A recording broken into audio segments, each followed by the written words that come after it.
And I think it's wonderful that you've been so open and you've been talking about this. Yeah. So when did it all start for you? Were you a teenager? Yeah, so I was about 17. It was when I was going into upper six at school, and I didn't really know where my life was going, and I'd kind of previously done athletics, and that had kind of come to a halt, and injury and stuff like that. And then it was like, you need to decide what you want to do with your life. And I was like, oh God, I've no idea.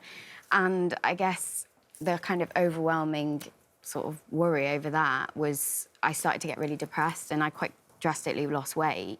And I think as a sort of result of that, I sort of domesticated myself. So I would clean the house and, you know, I'd take on chores, but in the same breath, I kind of used food as a bit of a scaffold. And I just really controlled my life with food and things that I could do quite easily. And yeah, it sounds a bit...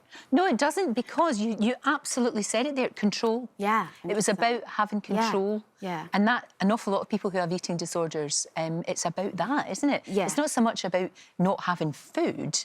It's about, you haven't got control about much else, but you have with this. 100%, yeah. And, yeah, so when everything else just felt completely out of control, I used that as the way of dealing with things. And, yeah, and it kind of is your safety net as well. Yeah, no, I get that. And it was your granddad that noticed that you'd actually really lost an awful lot of weight. Yeah, so often the person that you live with probably doesn't recognise it quite as obviously, sort of, to begin with. And although I think Mum did notice my mood was the thing that she probably noticed more. And we have got a bit of a history of mental health in my family as well. Sure. But my granddad was the first. And I think from maybe an older perspective, he just saw it and was like, oh, gosh. And we actually went on a holiday as a family to, away. And, yeah, it was when we were there that it was kind of like, oh, something needs to be addressed here. And it was the depression that we addressed kind of first. So, yeah, that was the kind of onset for me.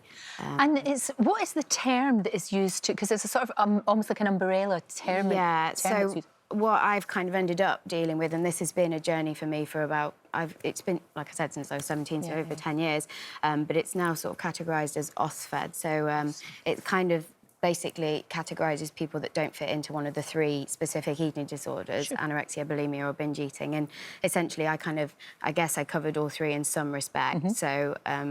to begin with, my BMI kind of would have put me as an anorexic, but I wasn't doing it for aesthetic reasons necessarily. And then because of the exercise and sporting background, I definitely would use exercise if I thought I'd overeaten. And this is kind of, you know, it's a much more elaborate story. It's gone on for so many years.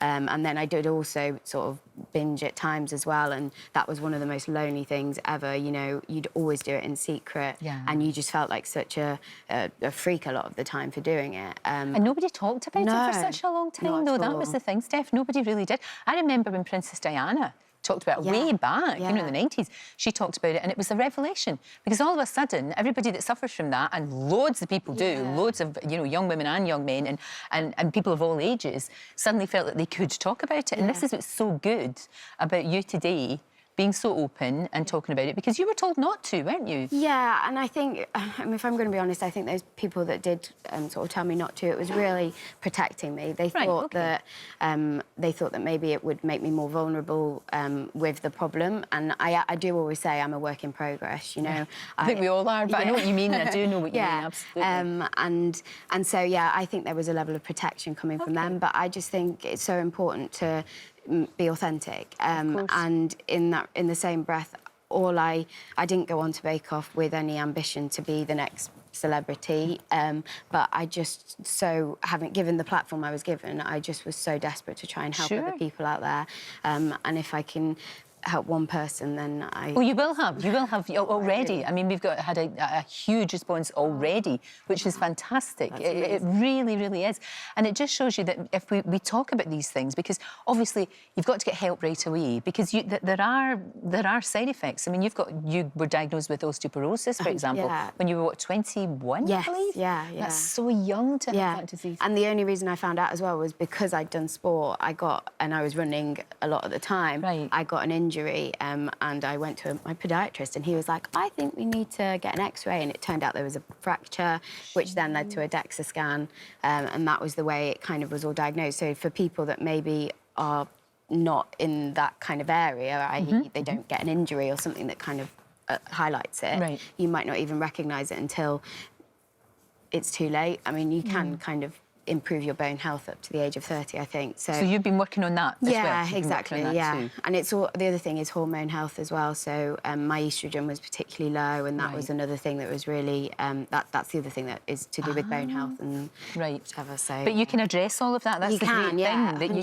you can do that. Seek the right help. And it's getting the help, isn't it? And that's the hard thing, to admit. You know, you were talking about the fact that the bulimia, you know, if that's part of... Because everybody's different, aren't they? You can't just say, oh, you've got an eating disorder. Everybody's experience is completely different. But when that happens, it's all very secretive, and sometimes people feel ashamed and they don't want to talk about it and all of this. It's really difficult. And I've definitely felt that. Like, I'm not going to sort of gloss it over at all. I really have. And I often will think that even when people know, I almost then think, oh, God, now what do I do? Kind of, how do I behave that's the right way, and also makes them feel comfortable as well, because I think a lot of people feel uncomfortable around the problem. So, yeah. Which they shouldn't, I think it's really brave of you to do Bake Off, and really brave of you to talk about this, because, you know, it just shows you as well that you can be, you know, you said you're a work in progress, but you can be around food, you can cook, you love cake, you love, you know, you love all of that. Who doesn't? But you do. 100%. And I think my art teacher is the person that put it right. He said, well, it's the thing you've thought about for so long. And it does. It occupies so much of your thought when you have had an eating disorder.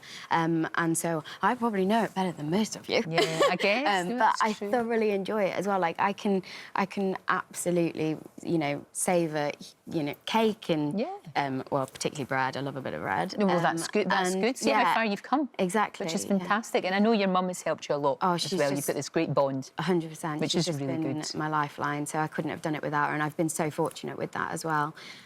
So yeah, and I think a lot of people have messaged me about sort of speaking to people, and if family are there to help, and if not, then sort of charities like Beat are out there as well. So just don't be afraid. Don't suffer. Don't suffer in silence, for sure. 100%, and just Steph, you're amazing.